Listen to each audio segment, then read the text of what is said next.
Começando mais uma edição do Toque de Bola, edição de número 4 do nosso podcast, sempre com um convidado muito especial, eu e o craque Jameli, recebendo uma figura importante do nosso futebol. E já já a gente vai expandir os horizontes, vamos receber figuras importantes também de outras modalidades. Você tá bem, Jameli? Tranquilo? Tudo bem, Tomás? Um abraço pro pessoal que está acompanhando a gente. E vamos abrir sim, né? Vai vir gente, não é só do futebol, a gente tá convidados especiais aí. Só que hoje, né, cara, mais uma vez, né, Tomás, um convidado que não dá nem para falar, né? É mais do que um companheiro que eu tive, né? É um irmão que o futebol me deu e que eu tenho muito prazer de estar do lado de cá entrevistando esse cara que muitas vezes salvou minha pele ali. Quando eu dava umas vaciladas, o nosso ataque não fazia, era ele que segurava a onda lá atrás, né? Principalmente naquele time do Santos. E depois trabalhamos junto naquele time do Neymar de 2010, sempre muito ligado. Com a camisa do Santos, né? Que não dá pra... Hoje tá cheio de camisa do Santos aqui. Hoje é só Santos aqui, né? Beleza. Santos sempre Santos. A gente então pegou apresenta gosto. O cara quem é aí. Pegamos o gosto pela história de goleiro. Semana passada foi o Sérgio do Palmeiras. Hoje um representante do Santos, vice-campeão brasileiro em 95, que dói quando a gente fala, porque era para ter sido campeão brasileiro em 95.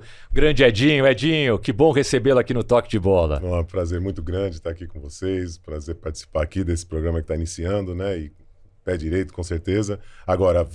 fazer pouco gol era raro, hein? Até eu segurava a onda assim, mas gol vocês faziam de sobra. Não, o Edinho vai lembrar disso, né? Aquele time nosso em 95, né? Era um time que jogava pra frente. E a gente tinha, né? O nosso lema lá é a gente fazer um a mais que os caras. É isso aí. A gente sabia o que ia fazer. Então, pra ganhar o jogo, o que a gente tem que fazer? Um a mais que o outro. É isso aí. Então, claro, se o Edinho segurava a onda e a gente não tomava gol e aquele negócio e tal, a gente fazia um, ganhava. Mas, pô, se tomava 2, fazia 5, fazia 3, era... Tinha muita confiança. Muita confiança, demais. O time, obviamente, ficava exposto às vezes, mas era um risco calculado e era muita qualidade, né? Muito talento. Quanto mais tempo passa e a gente reflete, a gente percebe como era bom aquele time, como era bom o trabalho do Cabral, né? Do Cabralzinho, nosso treinador. O Joãozinho primeiro, né? E o depois Joãozinho, o Cabralzinho. Sim, né? Desde o Serginho, né? Enfim, o Serginho de 94. também foi treinador. Mas quem deu aquele ajuste fino no time foi o Cabralzinho, né? E depois que eu segui como treinador e me aprofundei, né? na área, eu percebi o quanto que ele realmente era competente e já visionário, né? Já uma metodologia, todo um processo de jogo, né? Que se vê hoje nos times mais bem-sucedidos no futebol europeu. Sem falar o aspecto da psicologia, né? Daquele jeito dele de ser todo um cavalheiro, né? Todo educado e uma pessoa, né? Iluminada. Eu sou grato por ter tido essa oportunidade. Cara, né? eu faço minhas suas palavras, né? Porque era uma época até que a gente fazia muita coisa que hoje faz e o Cabralzinho fazia lá.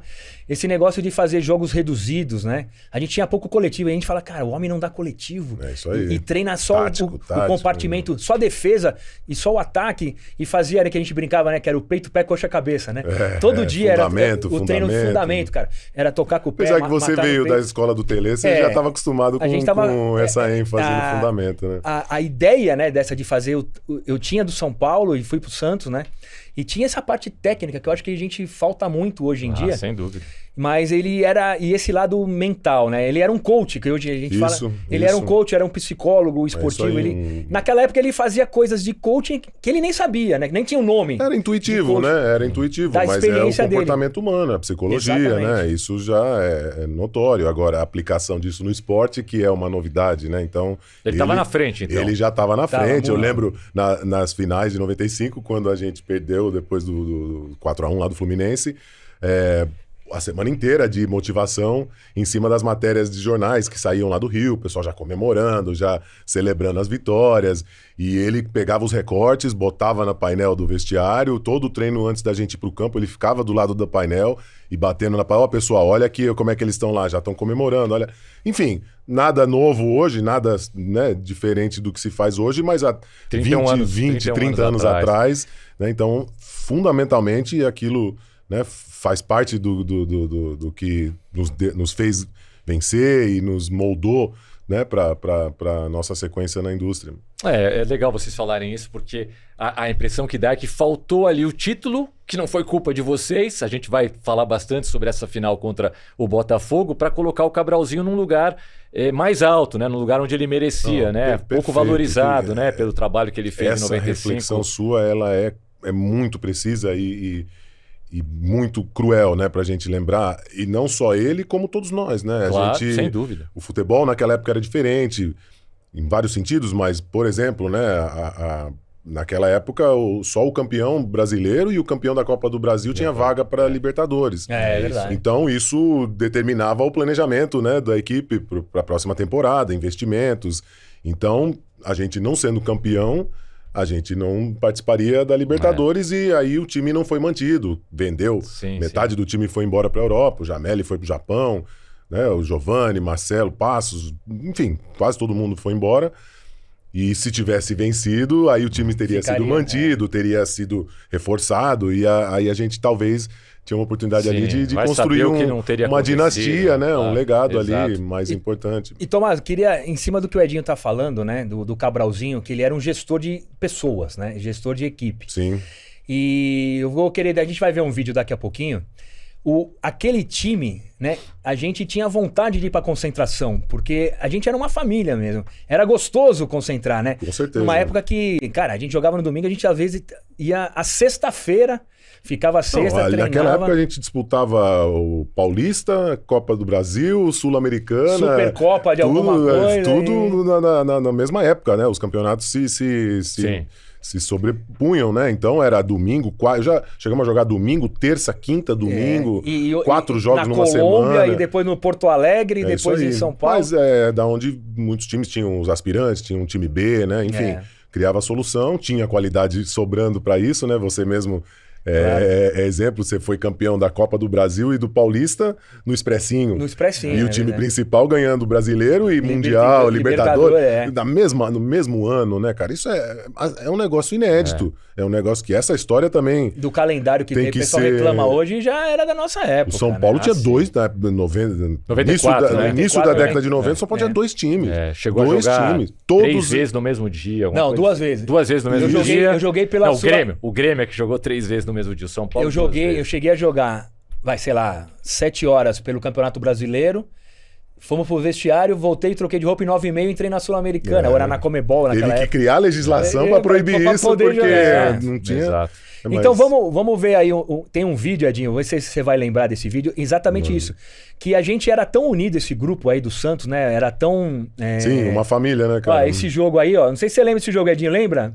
Urico Mursa. Nossa, Urico Mursa, velho. Eu batendo falta, furou a rede a bola, dá uma olhada. Falou que o Jameli não fazia gol? Furou a rede, só balançou e olha a comemoração, Olha quem apareceu ali, Olha o gramado.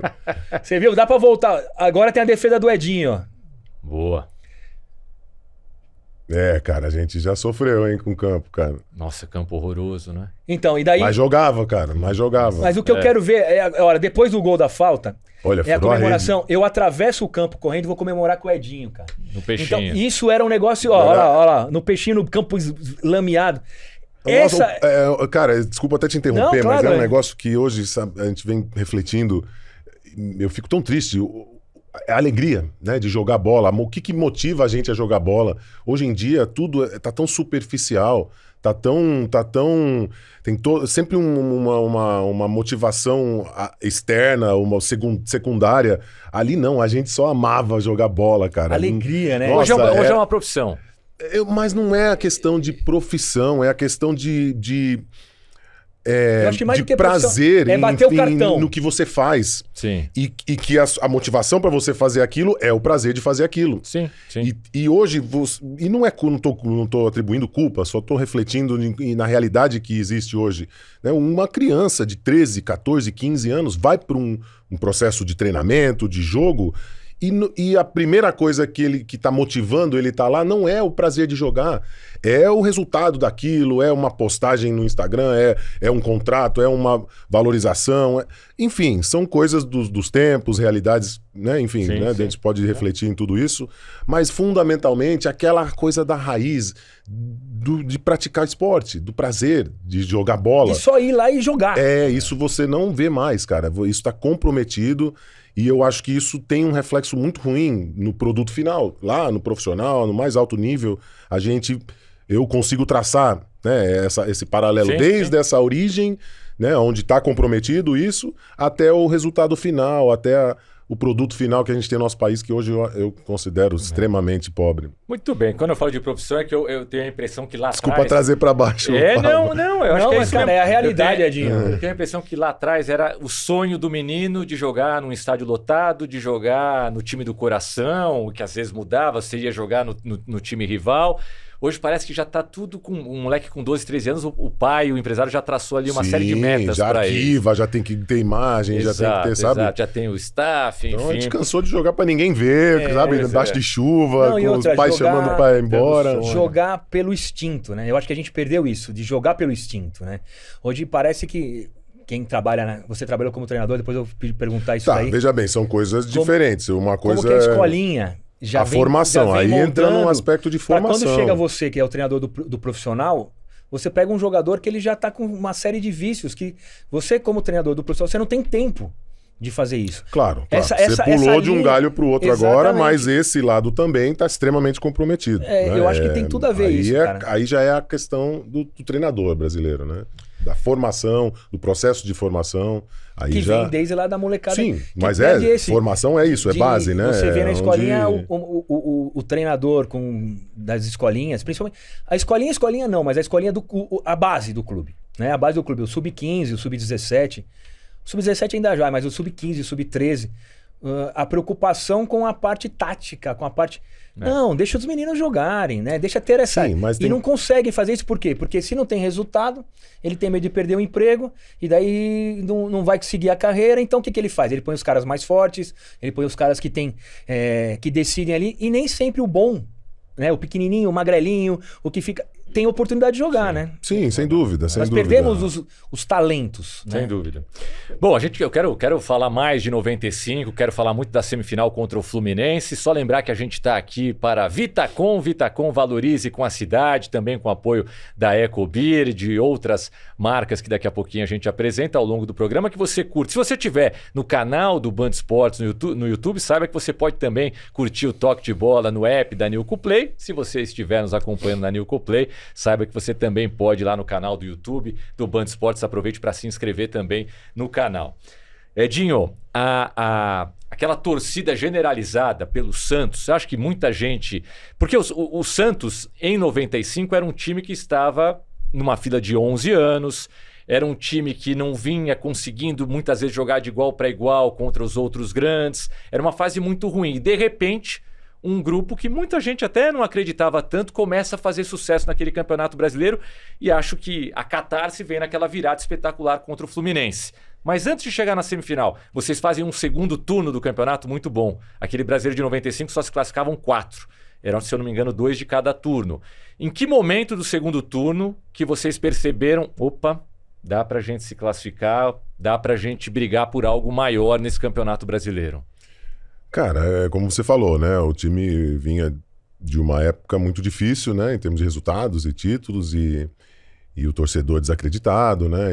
E aí o nosso grupo, ele foi fruto de uma gestão que assumiu o clube e estabeleceu um projeto chamado Projeto Pé no Chão, que era um projeto onde não ia gastar dinheiro, ia buscar jovens talentos. Tanto que o Jameli veio junto com o Macedo, do São Paulo, justamente nessa estratégia, né? Eram, embora craques de bola, né? Mas eram jogadores jovens, né? Ainda, né? Do processo ali do São Paulo. E como eles, vieram outros jogadores, o Narciso, o Marcelinho Paulista, que veio depois, o Marcelinho... o Paraibano, o Camanducaia, Paraíba, o Camanducaia, o Marcelo enfim. Passos, que era da base. Mas né? o Marcelo já era da base, Santos, né? Então eu tô falando de jogadores que eventualmente vieram, jovens, que se tornaram grandes talentos, né? O próprio Wagner, né? Que veio depois.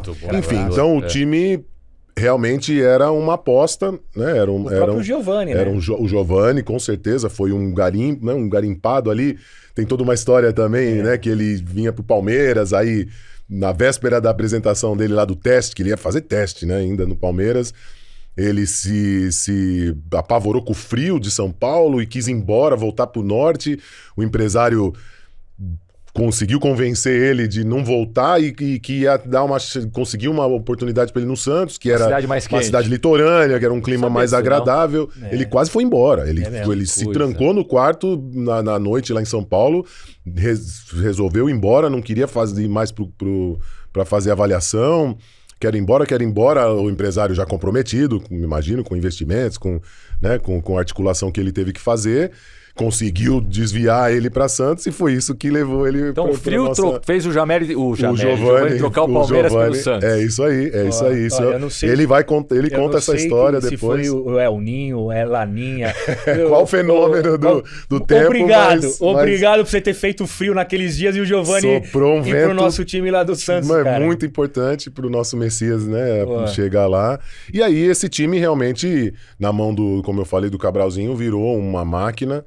E assim, a nossa confiança veio dentro de campo, com os resultados, como você falou, o segundo turno, né, foi uma sequência de vitórias, né, que cada uma nos deu mais confiança. Era um time jovem, porém com jogadores como o Jameli, como eu e o Marcelo Passo, somos da casa, alguns experientes, como o Galo, Pintado, mas fundamentalmente a nossa mentalidade era vencedora, né, éramos jovens, mas...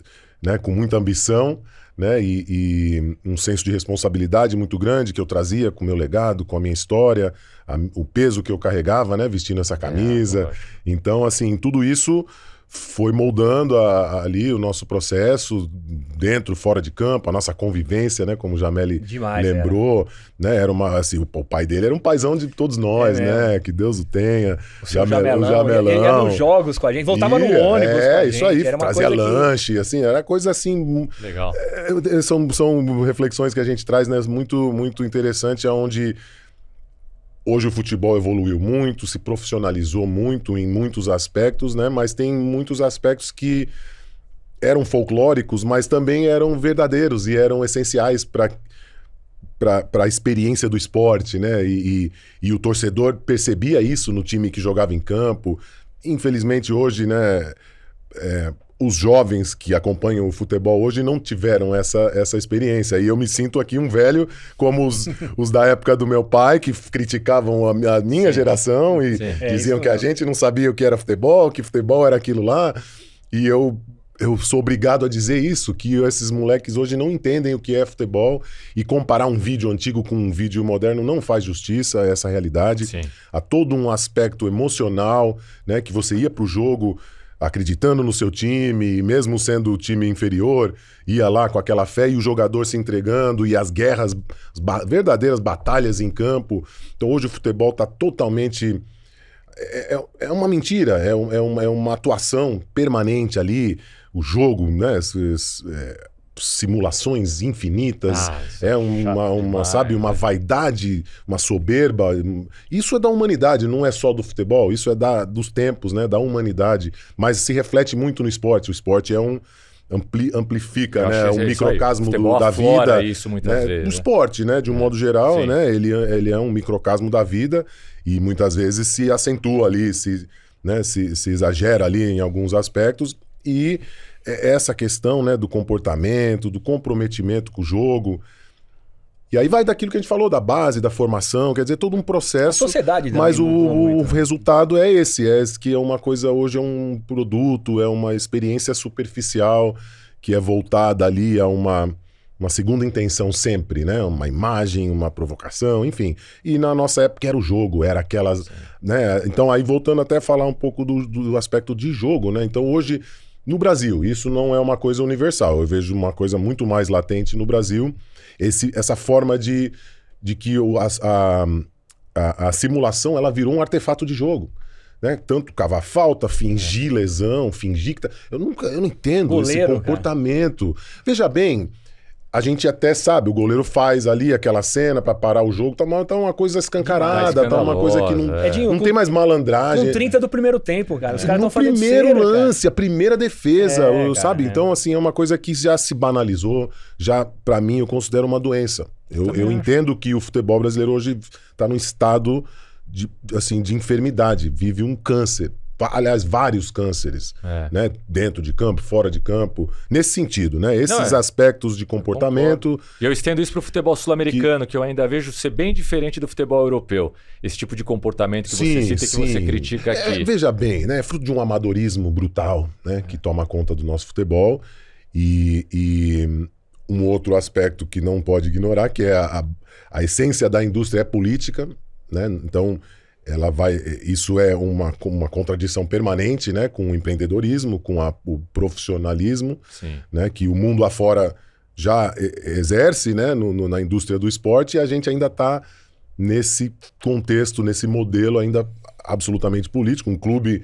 Gerir um clube é igual gerir um município. Sim. Né? Não tem nada diferente. Claro. Né? Então, é isso. Então, um pouco de tudo isso faz com que a gente hoje tenha um produto que hoje me entristece. Hoje eu não tenho tesão, eu tento, toda rodada, eu tento assistir um jogo e algum lance desse me tira do sério, eu me decepciono e já mudo o canal e já mudo Eu acho a sua reflexão ótima e a gente poderia aprender muito com ela. Agora, eu queria voltar para 95 e o Jameli de entrevistador passa a ser entrevistado aqui porque ele viveu as mesmas emoções que você ali. Meu.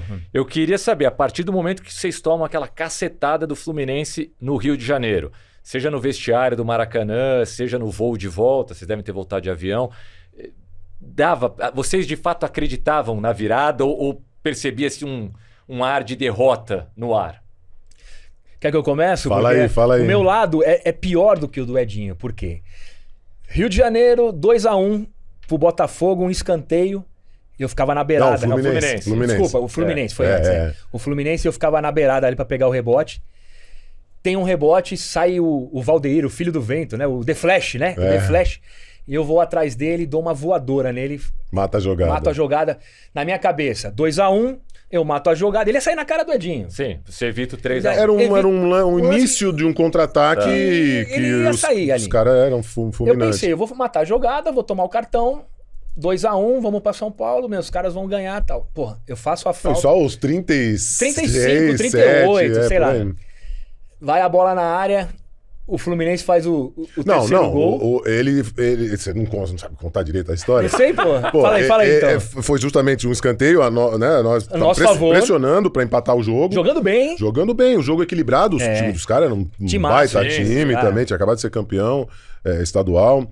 E aí o escanteio tiraram de cabeça, caiu no pé do ataque do Valdeir e o Jameli matou a jogada, foi expulso nesse lance. Ele foi expulso. Os caras pegaram a bola, bateram de certa forma rápido, nem lembro direito como, porque ele saiu do campo, mas talvez estava um pouco desatento, até talvez por a questão da expulsão.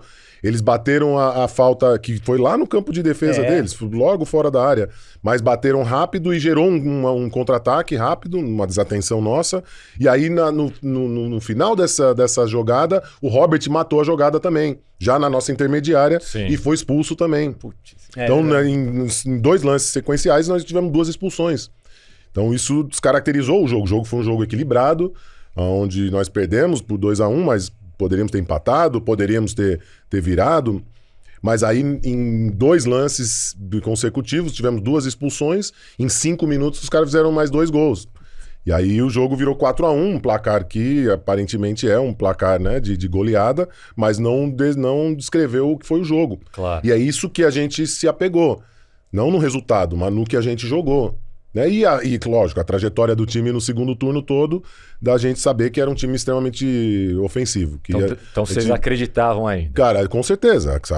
Acreditávamos. Lógico, é um baque, mas a nossa essência é competir, né? Nossa vida é competir. E a gente tinha confiança. Também não era um devaneio. A gente sabia que era um desafio, mas que a gente tínhamos vencido, né? Estamos lembrando aqui no Paulista, desde o Paulista, né? Que montou a base desse time. Várias goleadas, o União São João, metemos 8 no União São João e várias goleadas. Então, assim, a gente não se preocupava em fazer gol. E aí, saindo do campo, né, eu acho que eu parei, o próprio Cabralzinho parou na boca do túnel, entrando ali no túnel, já recebendo um por um e com voz de incentivo, com levanta a cabeça, porque realmente foi muito claro ali aqueles últimos, né, lances das expulsões e os 2 gols. né, a gente conseguiu separar aquilo. Aquilo foi uma distinção muito clara do jogo, daquele ponto, né, antes e depois. E a gente se apegou nisso, né? Então, já começou o processo da psicologia com o Cabral. Eu lembro dele na porta ali, aquele jeitão dele, com aquela elegância, com aquela, né, seriedade. E aí, a gente entrando no túnel, entrando no vestiário, já assimilando o golpe e já mentalizando, né, o jogo de volta. Nós tínhamos uma situação interessante, que quando acabou o segundo turno, a fase de turno, que fomos para a semifinal, o Santos decidiu reformar o gramado da Vila. Então a gente não tinha estádio, a gente estava mandando os jogos fora e na época não tinha centro de treinamento. A gente treinava na Vila, treinava em campo do Exército, treinava na praia. Né? Então, a partir dali definimos que íamos ficar concentrados em São Paulo, ficar as 2 semanas. Não lembrava disso. 2 semanas com a pretensão de chegar na final, mas pelo menos aquela semana ficaríamos num hotel em São Paulo e treinaríamos no Pacaembu. Então, já iniciou uma clausura ali, né? Um processo de concentração, literalmente, né? E aí também mentalmente. E já voltamos pro hotel, já pensando no jogo de volta e não tinha muito o que treinar, né? Final de ano, final de campeonato. Queriam entrar em campo logo. Era só recuperar e voltar. Exatamente, a gente queria entrar em campo logo, cara. Fizemos acho que um treino, talvez. E o Pacaembu lotado. Lotado. E eu não sei se o Edinho vai lembrar, cara. A gente jogou, foi um jogo no Maracanã à noite, a gente dormiu no Rio e voltou no outro dia. Isso. Na hora do almoço, assim. Então. E a gente tá no aeroporto e vendo, né? As telas. A tela lá, e a gente viu os gols e tal. E daí aparece o Túlio Maravilha com o Renato Gaúcho, o final carioca e não sei o quê. E a gente assistindo aquilo no aeroporto. Daí foi com o Giovani. Daí tava o Giovani, o Marcelo, o Macedo e tal. Daí o Giovani falou: ó, os caras não estão na final, não. Vamos lá. Já tinha esse lado do Cabralzinho, né? Sim, já assimilamos. E daí o Giovani fala assim: eu vou fazer 2. Daí todo mundo olhou e fala: cara, eu não vou fazer nenhum, mas eu vou estar com vocês, que eu tô fora. Mas daí o Macedo fala: eu faço um também. O Marcelo passa: eu faço um. O Camando cai. Ali, cara, deu uma coisa, eu falei assim, pô, vamos acreditar.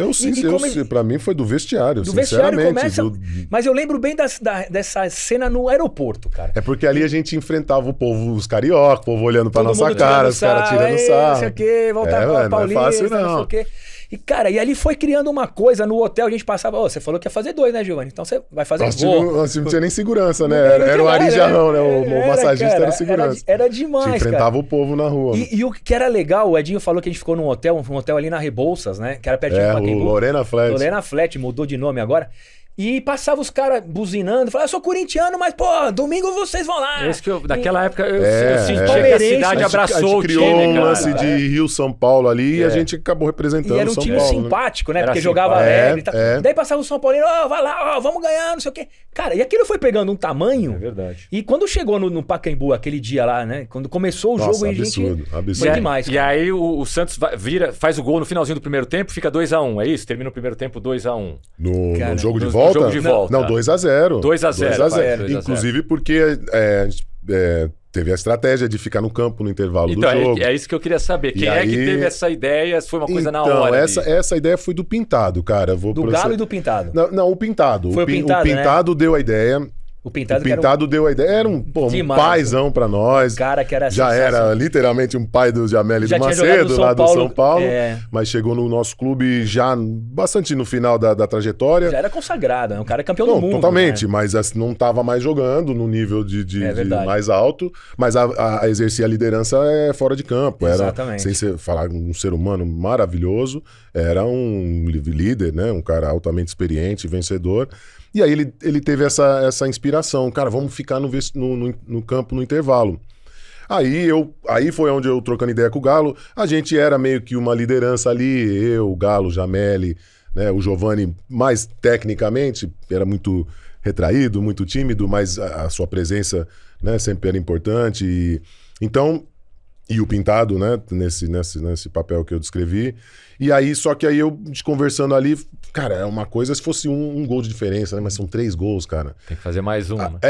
Aí eu falei, pô, se a gente não conseguir diminuir a diferença no primeiro tempo, Porque ficar no campo no intervalo, aí esquece, Claro. não tem Não tem estratégia. Não tem estratégia, senão não vamos estudar nada, nós não vamos planejar nada. Claro. Nós só vamos preservar ali uma energia e então eu pensei, né? Se a gente não conseguisse diminuir essa diferença, eu acho que aí ia ter que ter a gente ia ter que voltar pro vestiário pro Cabral ter que criar uma estratégia ali, porque ia fazer uma coisa emergencial e no segundo tempo a gente ia ter que reverter uma situação muito, muito difícil. Então eu falei, cara, vamos só condicionar. Se a gente conseguir diminuir, pelo menos em 2 gols, a gente fica, porque fatalmente a torcida vai estar eufórica. Aí a gente preserva. Na hora mesmo. Foi na noite anterior, foi já dessa tinha forma. meio combinado. Então é isso, então fechou. Mas então quando fez 2 a se 0, a gente diminuir a diferença, a gente fica. Tá. E aí não deu outra, né? Aí foi aquele primeiro tempo mágico, absurdo. E foi engraçado que metade do time esqueceu e começou a descer, teve que ir lá chamar os caras de volta. Foi um negócio Eu inédito. lembro no intervalo, na Rádio Jovem Pan, o Milton Neves ainda não tinha trocado a Jovem Pan pela Bandeirantes. Ele, santista apaixonado, ele se empolgou com aquilo, se emocionou, ele ficava falando, Santos, como você é lindo! E meio que regendo a torcida, porque tinha muita gente que ouvia, né? No levava rádio, o radinho, sim. e o torcedor gritando ainda mais, e ele falava, vamos gritar mais, vamos gritar mais. Foi um negócio assim muito diferente, muito diferente. Depois, Tomás, de muitos... Quem não viveu isso, quem é mais jovem, não tem ideia. Não, Foi é tarde de incrível, a domingo no experiência Pacaembu. é incrível, porque teve como eu falei, desculpa até me repetir, mas eu sou fanático por psicologia, né, e comportamento humano. Então, foi muito interessante perceber a torcida percebendo o que estava acontecendo. Porque no primeiro instante... Os não entenderam nada. Tinha uma euforia por a gente ter feito os 2 gols e acabou o primeiro tempo, já foi um alívio. Aí o pessoal da arquibancada também começa a levantar, ir no banheiro, ir no bar e não sei o quê. E aí a gente foi uma espécie de contágio. Começou a contagiar. À medida que começaram a perceber que a gente não desceu, aí começou a subir o nível da... até arrepio falando. Cara, demais. Comecei a ouvir o decibéis da torcida começar a crescer, a atingir um ponto de... Assim, máximo, de como se estivesse comemorando o gol, ou no intervalo do jogo. E eu fico pensando, imagina os caras do Fluminense no vestiário, falando, o que tá acontecendo lá que não para, a torcida não para, sabe? Não, demais, cara. A gente fica emocionado, né? Nossa, com isso, incrível, cara, incrível. Depois de muitos anos eu fui jogar com o Vampeta, né? Vampeta, e conversando com o Vampeta. O Vampeta tava pelo nesse time, era o Vampeta, adversário. Era o Papai Joel, era o treinador, tava o Renato Gaúcho, era um figuras incríveis, folclóricas. E daí o Vampeta, conversando, ele fala assim, cara, a gente desceu pro vestiário e não entendeu nada, porque não sabia o que estava acontecendo. E ele falou que o Fluminense no vestiário do Pacaembu escutava o Pacaembu tremer. E daí eles falaram assim, cara, o que tá acontecendo, né? Não parava, né, cara? E aquele negócio. E quando eles voltaram para subir pro intervalo, eles viram aquilo lá e falaram, cara, ferrou. Né? Eles sentiram. Percebeu, eles viram que tava. E eu nesse aí, cara, como eu tava de fora, cara, tem uma história, eu desci correndo pra entrar no campo, porque eu tava na arquibancada. E, puta, cara, outra questão ali do tapetão que é pouco falado, mas tiraram o Jamel, tiraram o Wagner. E o Robert. Tiraram o Robert e o Jamel, tudo bem, foram expulsos. Mas tiraram o Wagner que foi julgado. O Wagner. E teve acho que o Renato, ou algum outro, teria que ter sido suspenso do Fluminense, e houve um efeito suspensivo, sabe? Então ali já teve uma diferença interessante. E é legal escutar... Mas volta a falar da reação dos caras. Porque o Edinho tava tendo uma visão, né, cara? E eu tava tendo outra, cara. Eu tava na arquibancada. Não tava nem trocado, né? Eu tava com a roupa do Santos, né? Do Pacaembu. Eu desci correndo, da onde que fica ali o jogador. É que é embaixo da imprensa. Sim. E pulei o alambrado. Porque não ia dar tempo de eu ir... Entrar e sair E no que eu pulo o alambrado, cara, tem um policial com o cachorro. E na hora que eu pulo, o cara vem com... E ele com a roupa da concentração, parecia um torcedor, né? O policial veio, para, não sei o que. Daí eu levantei assim e falei, não, eu sou jogador, eu sou o Jamel, jogador do time, eu vim aqui, eu vou pular. O cara, não, sai daqui, com o cachorro, imagina, cara. E naquela euforia, naquela loucura. Daí o cara, no final veio um outro e falou, não, não, ele é do time, deixa entrar. Daí eu consegui chegar no meio campo. Que loucura. E uma loucura. Eu falei, Era pra eu ser preso, velho. E daí, ou tomar uma mordida. Não, e não dava nem pra ouvir Não dá, o cara do não teu dá. lado falando. Eu só Foi peguei só a toalha, beber água, a toalha assim, isso aí, e tomar fazia um pros caras e ar falava, e... vamos pro pau. Foi demais, cara, demais. E aí, no segundo tempo, todo mundo que tinha prometido gol no aeroporto foi lá e cumpriu. Ou quase Na todo mundo. verdade, todo o Giovani já tinha feito os 2 dele, né, cara? O Macedo prometeu e o Marcelo e o prometeu. Marcelo. Todos que prometeram fizeram. Foi 5-1. 5-2. Eles fazem 5-2. ainda o segundo Foi gol no tenso finalzinho, ainda, né? foi tenso. Os caras... Porque quando faz 3-0, eles fazem um gol, é isso? Ou eles fazem no 4-0? Não, eles fazem, acho que o 3-1. Quer dizer, no 3-1 eles recuperam já a classificação. recuperam de a classificação. Seria Aí uma sim, ducha aí faz fria, né? 4-5, aí eles ainda fazem o segundo. É, Então ficou ali... Até no final, quando viu Até que o agora final tá, tava 0 a 0. Não, tem que ficar, mas foi de... Cara, eu tenho muito orgulho de participar desse jogo, Nossa, desse jeito, uma cara. gratidão. Porque, cara, eu acho que não vai ter nunca nada parecido de novo. O que a torcida do Santos fez naquele intervalo, cara. Não, o de jogo ficar todo, o tempo né, todo cara? cantando, O jogo gritando, todo. o tempo todo acreditando. E ver camisa de São Paulino, de É, palmeirense cara, na demais, arquibancada. cara. Corintiano Foi eu uma não vi coisa- muito, mas uma coisa maluca, mas o cara. resto juntou, Não, cara. e daí tinha a torcida, né? Tinha cara com a camisa do Flamengo, que tava torcendo era contra... o Rio São Fluminense. Paulo, né? Era aquele... E os caras estavam lá contra os caras, era demais, cara. Pô, que legal, cara. Foi que incrível, bacana. foi Bom, incrível. Antes da gente ir pra final desse campeonato, eu quero falar da Vitacom. Não pode acabar assim. Pois é. Pois é. A Vitacom vem propondo uma nova forma de viver e investir na cidade. Mais do que desenvolver projetos, a marca tem um olhar muito claro sobre como as pessoas vivem hoje e como podem viver melhor. É sobre reinventar a vida na cidade, reduzir deslocamentos, aproximar o que importa, trazer mais praticidade, mais tempo e mais qualidade de vida para o seu dia a dia. Ao mesmo tempo, existe uma visão muito consistente de valorização. Isso é muito importante. Cada projeto da Vitacom nasce conectado à dinâmica urbana, em regiões que já têm demanda, mobilidade e potencial real de crescimento. É o conceito de valorizar com a cidade e crescer junto com ela, de forma inteligente. No fim, a Vitacom une duas coisas que raramente andam tão bem juntas: experiência e investimento, pessoal. Melhora a vida de quem vive e potencializa o resultado de quem investe. Quer saber mais? Então aponte agora mesmo a câmera do seu celular aqui no QR Code que está aparecendo na imagem e fale com um dos nossos executivos de venda. Quer fazer um investimento de alta rentabilidade com segurança absoluta? Fale com um dos executivos de venda da Vitacom. Vitacom, parceira do Toque de Bola desde o nosso primeiro episódio. Vitacom, valorize com a cidade. Chegamos, Edinho, à final que você gostaria de esquecer, que muito torcedor do Santos gostaria de esquecer, mas claro, uma final que enche o Santista de orgulho, apesar da derrota, porque o Santista tem ciência do que aconteceu na grande final. Mas no primeiro jogo também veio a derrota. Só por 2-1, aí ficou aquela sensação de, pô, se a gente virou 4-1, 2-1, tá mais tranquilo. Passava isso pela cabeça de vocês? Com certeza, com certeza. Não só a gente, mas todo o Santista, né? A própria torcida na arquibancada comemorando no final do jogo. Foi praticamente o jogo do Fluminense, mas sem aqueles 5 minutos desastrosos no final ali das expulsões e os 2 gols. Então, fatalmente, né? Depois de tudo que a gente tinha acabado de passar, um resultado simples, né? Uma reversão, inclusive nós jogando pelo empate, né? Porque nós tínhamos a melhor campanha ao longo da fase de classificação, então, né, a gente estava muito confiante, sem dúvida a gente estava muito confiante. Final com um gostinho de anos 60, o Botafogo nunca tinha ganho o brasileiro com aquele formato de 71, o Santos também, quer dizer, alguém quebraria ali o tabu. A gente tem as imagens, a gente vai aproveitar para contar essa história no nosso quadro Vale a Pena VAR de novo, com os 3 lances polêmicos. Já podemos começar, Moisés? Primeiro aí o gol do Botafogo. A gente sempre brinca, Edinho. Será que se tivesse VAR, mudaria alguma coisa? Não precisa nem te perguntar. Cara, essa, né? A linha da pequena área faz a marcação claramente. Facilita ali, né? Facilitaria, Cara, né, o trabalho do nítido. Bandeira. Ele é o único que está na frente da linha. E não é na batida, né? Na casquinha, né? Na cabeçada do Gonçalves. Vamos ver se dá para ver de novo. Ó, nesse momento, ó. Então, não é na batida tranquilo. Você é No posicionando. momento desse toque de cabeça, ele já tá com o pé dentro da área. Dentro da pequena área. E sozinho. o Giovani é o último ali, tá bem fora. Tá fora. É. Não é difícil ver. Não é um lance que tecnicamente é complicado. Muito bem. E aí a comemoração. Nesse momento, o Santos precisaria de 2 gols para ser campeão. Sim.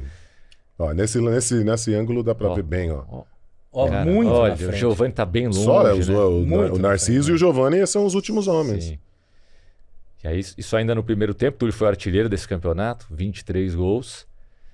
Isso. Agora, de qualquer forma, né? Mesmo sofrendo isso, você vê como é hoje, tá diferente o comportamento. Então a gente assimilou, vamos pra guerra, Claro. vamos lá, Cara, pega a bola, vamos pro jogo. É o que a vamos... gente sempre comenta. Hoje acabou, não ia ter mais jogo, ia ter briga, A os dois gente, bancos. ninguém foi reclamar assim, Ah, com a gente- muita força. a gente reclama, mas levantou segue, o braço, a falou, gente vai, tá- vai, daí vamos embora, vamos pra cima dos Faz caras. parte, nunca vi mudar, nunca vi reclamar, reverter.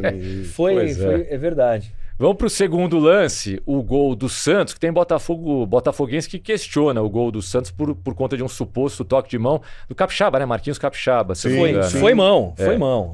Eu entendo também que foi Ó, um toque de agora, mão. Agora, ó, ele divide, ele leva com a mão. Sim, veja bem, E a bola mas sobra aí pro que Marcelo. tá, Jameli, mas a regra de toque de mão, ela sofreu uma evolução, né, ao longo dos tempos. Existia o toque involuntário. Nessa época falava-se muito nisso. Então, o aspecto interpretativo ainda cabe ali, né?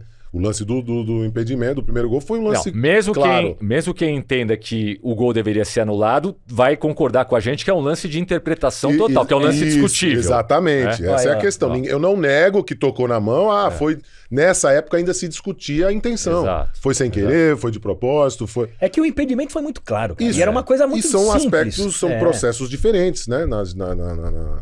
Na condução do jogo, em relação à arbitragem, em relação à parte... Que golaço do Marcelo. Como batia na bola o Marcelo Paz, hein? ele fazia cada golaço. Brincadeira. Como ele batia na bola, Brincadeira. cara. Mas aí aquela Impressionante. contagem que todo Santista já fez uma vez na vida. Ok, tudo bem. Então, Então, se vamos dizer que por um. errou. Se errou, foi um erro para cada lado. 0-0. É. Mas aí vem o grande lance do jogo, né? O lance mais Com certeza, triste do jogo. eu sempre falo isso. O pessoal se apega no impedimento do Túlio, mas pra mim o lance decisivo foi a anulação. É o do Camanducaia, é do verdade. gol, do gol. Vamos Que lá, era o gol então. do título, né? Que era o gol do título, aos 37, quer dizer, acabou o jogo. 37 do segundo tempo. Imagina, né? cara. Olha só. Cobrança de falta, tensão no Pacaembu. E o Camanducaia aparece livrinho para fazer o gol. E o Márcio Rezende de Freitas vai lá e anula. E tem gente brava Olha até o hoje. Marcelo e o Giovani mostrando que o Bandeira correu. O Bandeira pro... correu pro meio, o cara. Bandeira deu gol, ele falando, o Bandeira deu gol. E daí ele bate no peito e fala, não, eu... Olha só, ele vem de trás. Vem de trás. desvia, O lance de gol cima fica mais claro. legalíssimo. Agora. É, Mas a é bola que já- agora a bola tá já mostrando. foi, a bola tem já que ver foi, na já hora saiu da faz batida. tempo.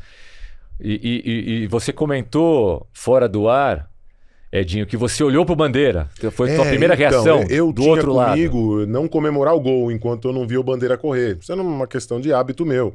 Né? Porque lá do gol, muitas vezes você não tem o ângulo certo, às vezes parece que a bola entrou, não entrou. Enfim, então, normal, um hábito que eu criei como profissional. E aí de fato, o Bandeira correu. Nesse lance, o Bandeira correu pro meio.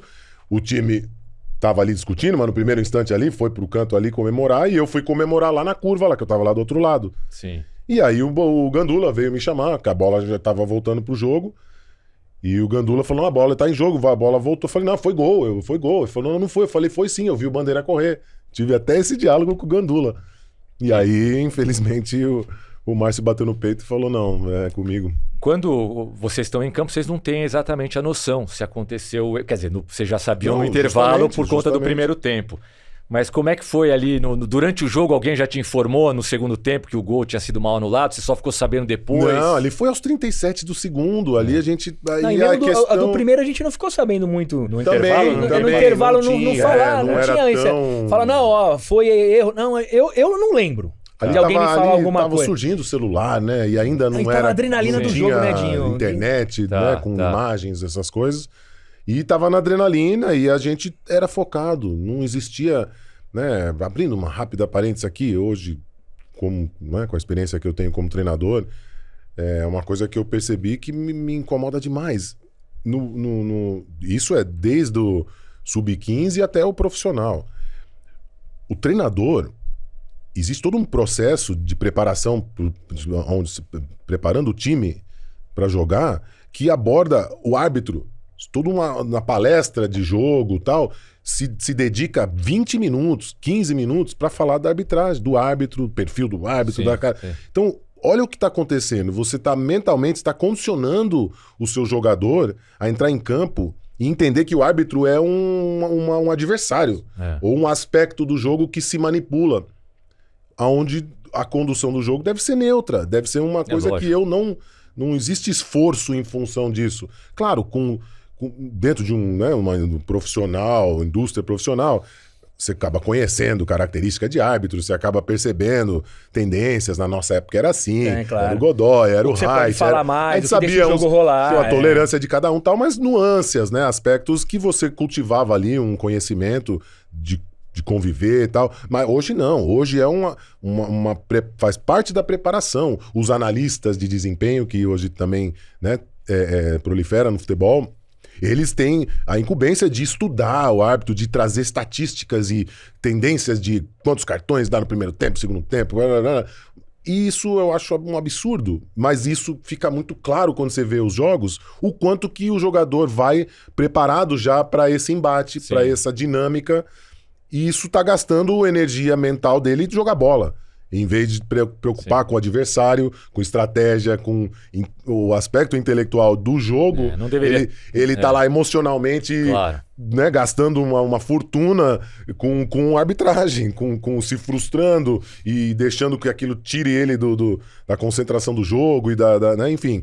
Só que não é uma coisa espontânea ou esporádica, faz parte do processo hoje de preparação. Sim. E eu acho um absurdo isso. E é uma coisa que é uma tendência no mercado hoje. O papo tá quente, mas você tá com frio, Ed? Eu tô sentindo sem colhida, tá tudo certo. Então tá bom, seguimos aqui. Empolgação aqui. Mas, enfim, voltando aos lances, né?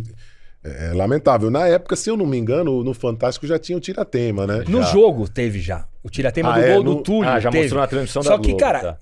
no intervalo, né? No intervalo. Mas quem tava vendo pela TV viu. Só que não é que nem hoje, não dava pra ligar e falar. Não chegava lá no vestiário, assim, na beira do campo. A gente eu fui ver isso aí só no outro dia. Você foi pra casa achando que tinha sido uma derrota como outra qualquer. O Edinho falou do Jamelão, do meu pai. Meu pai era um cara que ele ia nos jogos, nunca brigava com ninguém, nunca conectava ninguém, nunca falava nada. E eu só vi que aconteceu alguma coisa muito grave quando acabou o jogo. E a gente foi pro vestiário, no Pacaembu tem o vestiário do árbitro, o do time adversário, o time local. E eu vi meu pai gritando, fomos roubados, não sei o que. Eu falei, meu pai que nunca grita, nunca. E nem ia no vestiário.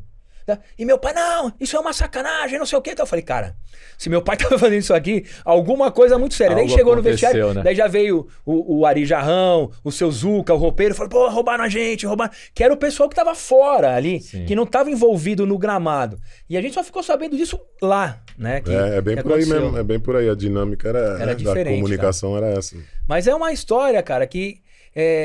O Edinho deve acontecer a mesma coisa. A gente anda na rua, o pessoal do Santos fala, fica tranquilo, a gente foi campeão brasileiro em 95. Sim, cara, tem o Santista tem esse orgulho. Né? Talvez valorize mais até essa derrota que era para ser uma vitória, né?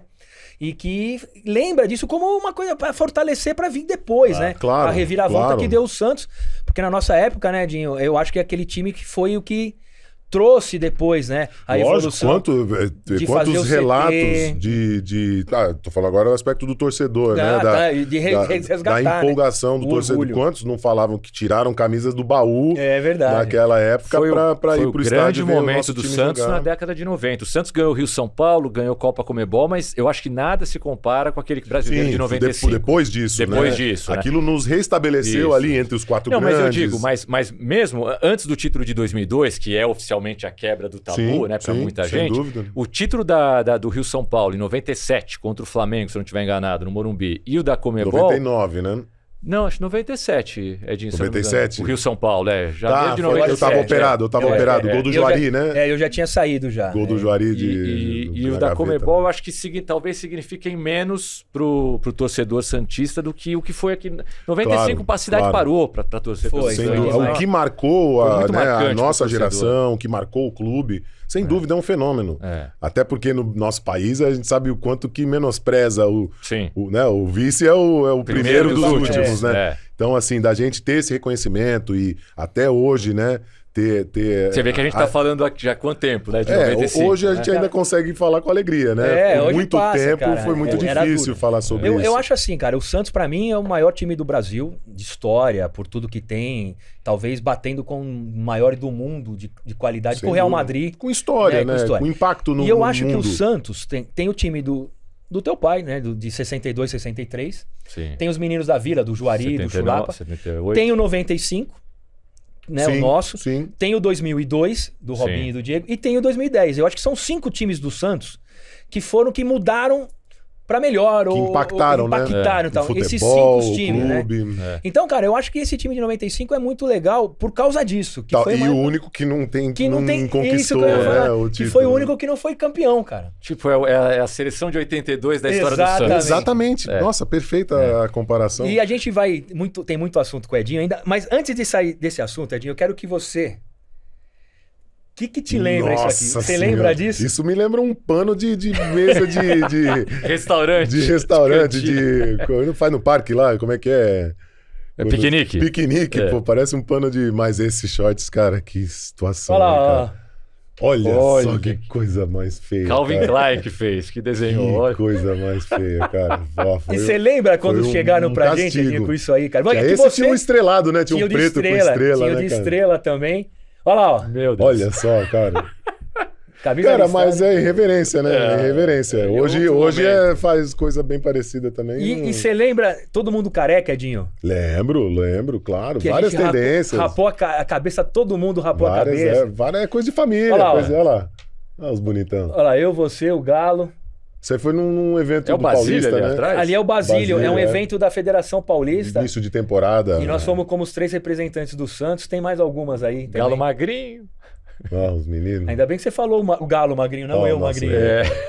Cara, Aí, tu essa vê. aí foi no mesmo evento, ó. Ó, que Olha o beleza. Jameli, cara. Olha que elegância que eu tava ali. Que camisa, hein? Cara, então, falando em camisa e lembrando do meu pai, né, cara? Que Deus o tenha. Olha que dia gostoso, cara. Imagina o nosso orgulho, né? A gente nem imaginava. Cara, Olha onde a gente tava. A gente tava demais, representando o Santos, do lado do Rei, sabe? Com um time vencedor. Nossa, mas era muito puro ali, sabe? É isso que eu falo. Tudo bem que são sinais dos tempos, não é só exclusivo do futebol. Mas, sabe, sei lá, a autenticidade ali do que, né? era muito real, né? Era, cara? era autêntico, era um tá ali, time, não tinha- a não gente tinha máscara, dava vida cara, pelo time, não tá pensando em estar em outro time, não tá pensando em renovar tava pensando em orgulhar o nosso torcedor, em orgulhar o meu pai e os nossos, né, comandantes, né, e os outros jogadores veteranos que sempre frequentaram, né, ali o nosso Não, dia era a dia. demais, cara. Eu tinha, né, a incumbência de jogar com a 9 do Coutinho, né? E esses caras conviviam no clube, E eles estavam no clube, a gente vivia ia com direto, eles, o Edu, cara. o Clodoaldo, o teu pai mesmo nessa época era ele bem ia lá legal, também. Exatamente, né? então assim...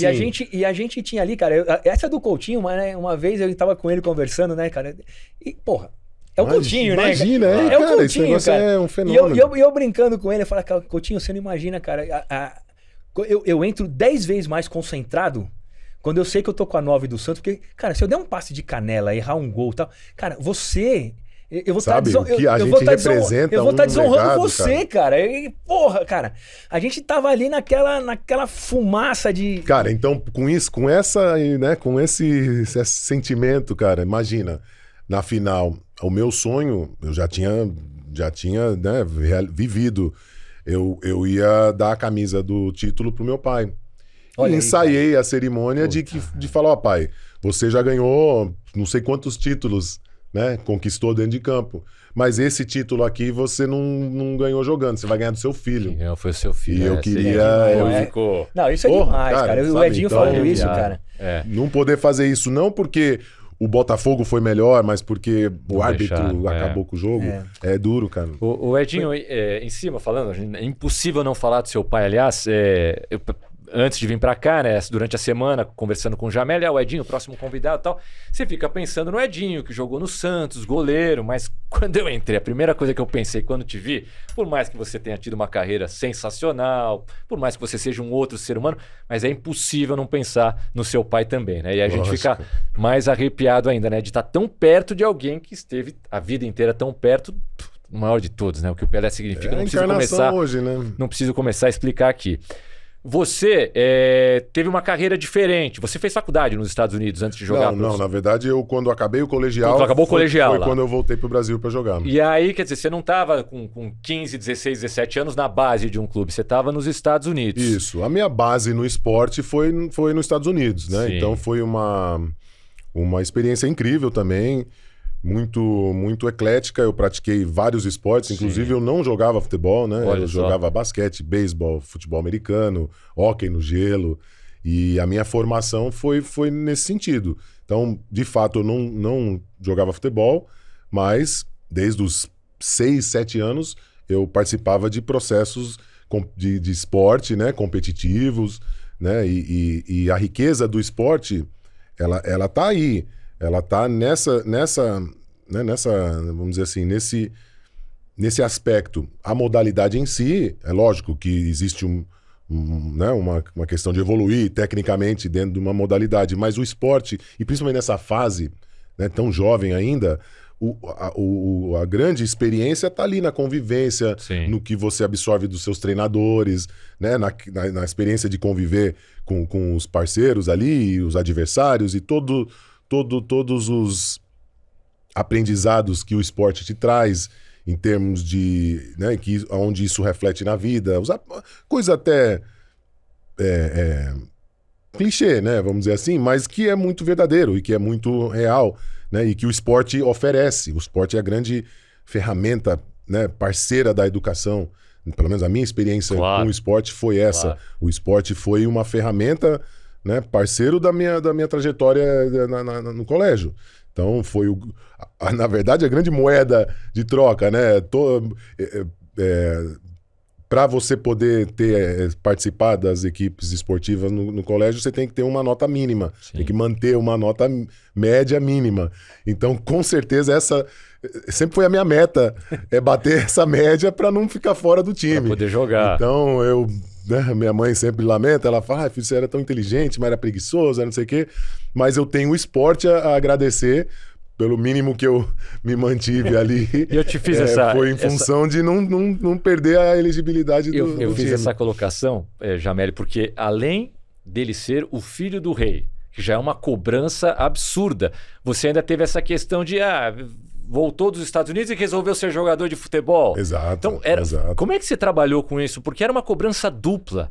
Um menino jovem, obviamente, menino de 18, 19 anos. Como é que foi para você Cara, foi um desafio. Foi um desafio porque não era só isso, né? Imagina, eu mudei para meus pais, né? Mudaram para os Estados Unidos em 74, quando meu pai foi para o Cosmos, né? Já encerrou a trajetória dele aqui no Brasil. Eu tinha 4 anos, 4 para 5 anos. E eu cresci nos Estados Unidos, fui criado lá, só que meus pais se separaram quando eu tinha 7 anos. Logo em seguida, ele jogou 3 anos, assim que ele parou de jogar no Cosmos, meus pais se separaram. E aí minha mãe tomou a decisão de ficar nos Estados Unidos, né? E aí, então, com isso, eu praticamente não via mais o meu pai, né? Muito esporádico os dias de encontrar ele. E aí eu cresci num país estrangeiro, né? Sem sem essa questão de ser filho dele ser uma coisa, né, do meu dia a dia, uma coisa totalmente abstrata. Inclusive, eu tinha raiva porque ele fez a minha mãe chorar, né? Separação, aquela coisa toda, que é extremamente típico e acho que comum, né? Acho que talvez uma das coisas mais curiosas da minha história é o quanto ela é típica e comum, porém diferente do que as pessoas imaginam, né? Então, cresci nos Estados Unidos, cidade grande, filho de mãe solteira, vivia na rua, né? E aí, totalmente alheio a ser filho de alguém, ou qualquer tipo de alusão, ou né? Ninguém te parava na escola para falar, que isso tinha algum um efeito no meu dia a dia. Aí, de uma hora para outra, sim, eu venho pro Brasil. No mesmo momento, eu me torno jogador, né? Inicio uma trajetória como jogador. Me deparo com o fato de ser o filho do cara mais famoso do mundo. Certeza. Mas com certeza do país, né? Certeza. Na época, nos Estados Unidos, o Pelé era uma figura de caderno de texto de colégio, mas muito americano, não sabia se era brasileiro, se era africano, se era de onde era. Sim, mas isso nos Estados Unidos, mas na França, na Itália, Perfeito. Na Argentina eu fui pro único país do mundo que o futebol não era o primeiro esporte, né? E a competição é grande lá, da indústria, né? E na prática. Tanto que o futebol lá conquistou as meninas primeiro, né? Na minha época, o futebol era considerado um esporte mais voltado para as meninas. Então isso gerou um outro preconceito que eu vivi também, como um garoto, né, nos Estados Unidos. eu não queria jogar futebol, porque era esporte pra menina. Pode menino. Então imagina, né? Tudo isso que... O futebol é esporte pra menina, cara. Porque os pais gostavam, tinha menos contato em relação aos outros esportes americanos. Então, assim, todas essas curiosidades, aí finalmente eu venho pro Brasil e isso tudo, literalmente de um dia pro outro, passa a ser a realidade. Aí dentro do desafio de ser jogador também tinha essa questão, né? De, pô, o cara não tem experiência, o cara não tem formação de base, né? Como é que ele vai, né, conseguir... Não tem perfil, é baixo, sabe? Então, assim... Tinha isso também. Mas a minha doutrina no esporte, à medida que eu fui amadurecendo, eu fui realmente adotando ali o basquete e o beisebol como meus principais esportes, inclusive os que eu vislumbrava eventualmente se eu fizesse, né, fosse para uma faculdade, eu teria até bolsa parcial, inclusive para jogar. Então, principalmente no basquete, eu sempre fui o menor do contexto, né? Eu cresci jogando nas ruas, lá nas quadras de esquina do Bronx, lá do Harlem, e depois no colégio. Mas eu sempre fui o menor da quadra. Dos dois times, eu sempre era o menor. Então eu me adaptei. Então quando eu, né, virei goleiro e fui jogar, embora todo mundo me olhava e estranhava, aquele cara pequeno no gol tal, eu não me sentia pequeno.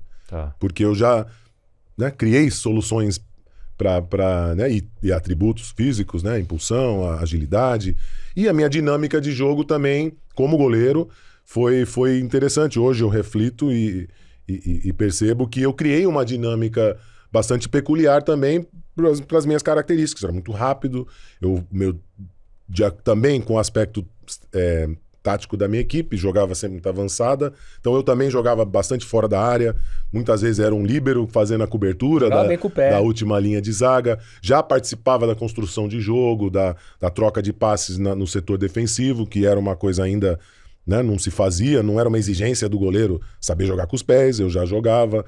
Quantas vezes o Cabralzinho brigava com a gente. Pô, para de ficar atrasando a bola lá pra Edinho. Os caras atrasavam lá do meio do campo. Pressionou um pouquinho, já chutam lá pra mim. Matava no peito, a torcida morria de medo. Mas era uma característica do... metade das vezes era tu que tava mandando. Eu também, jogava bomba pro Edinho depois. Mas é isso. Então são aspectos que eu desenvolvi em função das minhas características, mas que obviamente, né, me traduziram ali numa trajetória de sucesso. Modesto, pode sucesso, mas sucesso. Eu só queria saber ainda em cima disso, se você ouviu muita coisa que te magoou no começo de carreira, jornalista falando bobagem, fazendo sempre a comparação. Não tanto magoou, mas incentivou, né? Você usava isso como... Era combustível para superação, para os treinos ali ser... Sabe, você lembra de alguma coisa em especial? Não? Então, era isso. Não tem experiência, não tem perfil, né? Não tem tamanho, só joga por causa do pai. E quem conviveu no clube, quem conhece a história do clube, sabe o quanto que isso era distante da verdade. Meu pai nunca interferiu em nada na minha vida lá. Pelo contrário, eu me senti carente de um representante, nunca tive empresário, nunca venci o contrato, era eu que sentava na mesa com o dirigente para discutir. Eu estava exposto ali, não é? Mesmo naquela época, não era o ideal você o teu próprio atleta ali. Sim. Aí o pessoal me oferecia um contrato sem aumento, sem condição. Aí eu ligava pro meu pai, pô, tá acontecendo isso. Ah, não, filho, mas tá bom, pode assinar assim mesmo, que vai ter bicho, depois você recupera, tá? Porque na época dele era assim, né? Era um contrato mínimo e ganhava com excursão, ganhava com viagens, ganhava de formas alternativas, né? Não o salário. Mas na minha época já eu era o reserva, esse contrato, no caso que eu tô lembrando, eu assinei como reserva do Gilberto, que tinha sido contratado para ser o titular, perfeito. E eu ganhava 1/3, né, sem entrar em valores, mas 1/3 do que ele ganhava. Eu passei a ser titular, renovei o contrato, continuando ganhando o mesmo terço do ex-goleiro. Que eu assumia a titularidade dele. Então, assim, essas coisas, né, são coisas que a gente tem que lembrar e não foram ideais, né? Mas fazem parte, mas eu me orgulho no sentido de que eu sempre fui independente. Então eu nunca... E aí, imagina... o meu orgulho quando eu vi o meu pai sentado no camarote assistindo o jogo. Bacana demais. E eu podendo, né? Acho que todo filho quer impressionar o pai, quer ter a aprovação do pai, né? Então eu pude fazer isso e de uma forma absolutamente autêntica, né? Porque todos ali sabem que ele nunca teve nenhuma interferência na minha trajetória. Mas é isso, assim, e é aquilo, né, Jamel? Imagina, ele jogou no Santos com a camisa do Coutinho e olhava para a arquibancada, via o Pelé assistindo, batendo palma. É uma experiência que difícil pôr em palavras e muita gratidão, né, por isso. Não, né, cara? Demais. E até em cima disso, né, Tomás, Edinho, a gente tem aqui, pô, esse papo aqui de... Vai longe, irmão, né? Vai longe. Mas a gente tem que... Antes de seguir para a continuação, eu só queria, em cima de tudo que o Edinho falou, teve um momento que foi já em 2010, que nós voltamos a trabalhar junto, né? Eu já auxiliar técnico, você auxiliar técnico da comissão, gerente. E eu como executivo de futebol lá do Santos e tal, que era um problema para mim, porque era um auxiliar era o Ivan, goleiro do Dorival. O Dorival era um auxiliar era o Ivan, o outro era o Marcelo Martelotti, goleiro, e o outro era o Edinho. O único atacante da comissão era eu.